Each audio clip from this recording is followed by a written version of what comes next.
Hey everyone, welcome back to Sarah's Bites. Today I'm showing you how to make these delicious homemade crab rangoons, which are also called crab puffs or crab cheese wontons. So let's get started.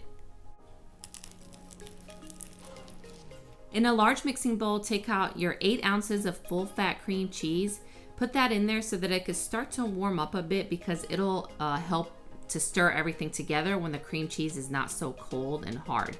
And then we're also going to very thinly slice 1 washed green onion and add that to the bowl as well.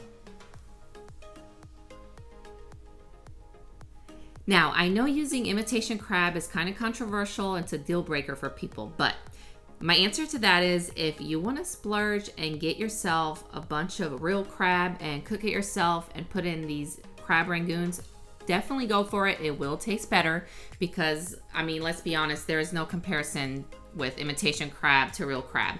But we are using a 1:1 ratio here, so we're going to do 8 ounces of cream cheese and 8 ounces of imitation crab. So that's going to be a pretty penny when you're buying that much crab to use in some crab rangoons that you're just going to fry anyways. Let's be honest, these are not the healthiest things to eat. So I say use imitation crab. It is so much cheaper. It's ready for you to go. Just dice it up super small. And like I said, it's going to be a 1:1 ratio here. So there's going to be a bunch of crab when you're biting into that rangoon in every single bite. So we'll stir everything together and then we're going to add in a 1/4 teaspoon of toasted sesame oil. And this step is optional, but I never skip it because I love the smell of sesame oil and I really think it sort of elevates these homemade crab rangoons. We'll then add in 2 small crushed garlic cloves, or you can use 1 large garlic clove, 1 teaspoon of soy sauce, 1 teaspoon of Worcestershire sauce, and then also add in 1/2 teaspoon of salt, which I completely forgot to add to this recipe until the end, right before I was assembling the wontons. So make sure you also add in 1/2 teaspoon of salt, and then you're gonna stir everything together. And now for the fun part, we are going to start assembling our crab rangoons. So you're gonna need 1 pack of these wonton skins. They are very easy to find at HEB, which is our local grocery store here in Texas. There is a ton in here. You're not gonna use all these for this recipe. I used about half. I ended up making about 35, or was it 36 crab rangoons. So it really just depends on how much filling you use. And the worst part, the most annoying part, is actually separating the dough. So make sure you let it come to room temperature first. I guess I should have said this in the beginning of the video, but pull out your wonton skins or your wonton wrappers out of the fridge way before you start your recipe so they can warm up a bit and they'll be easier to separate. We'll grab our dough and use our finger or brush to get all the edges wet, and you can use a small cookie scoop or a tablespoon to place the filling in the center.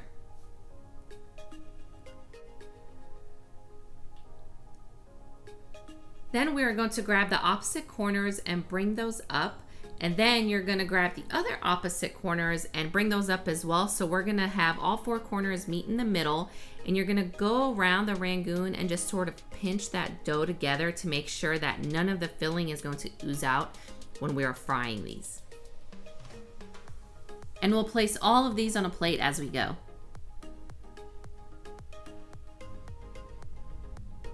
If you're enjoying watching this recipe video, please give it a thumbs up below and consider subscribing to my channel if you haven't already, because that does help to support my channel. And let me know in the recipe, you guys, if you try these or if you like to fill them with anything else. I know some people like to buy the canned chicken and do, I guess, chicken rangoons. I've never really had those, but it does sound kind of interesting.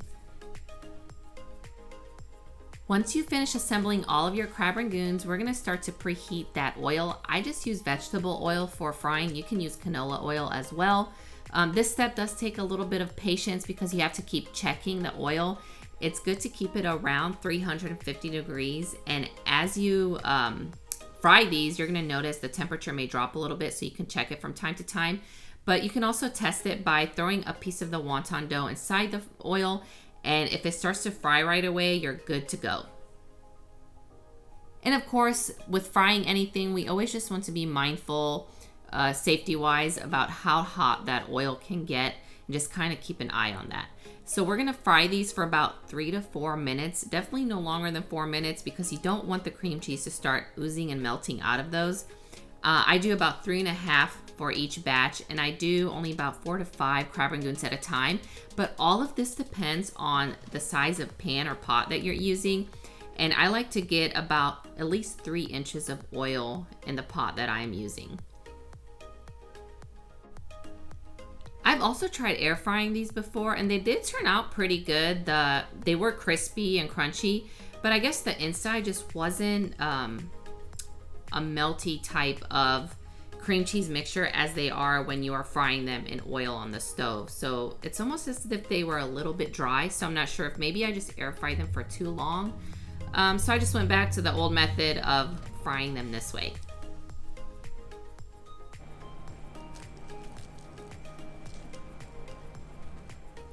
And that's it, you guys. I really hope you like this recipe. They are super easy to make, a little bit time consuming, but nevertheless, they are pretty easy, an easy recipe to follow. So let me know if you guys give it a try, how you like them, and I will see you guys next week with another recipe. Bye.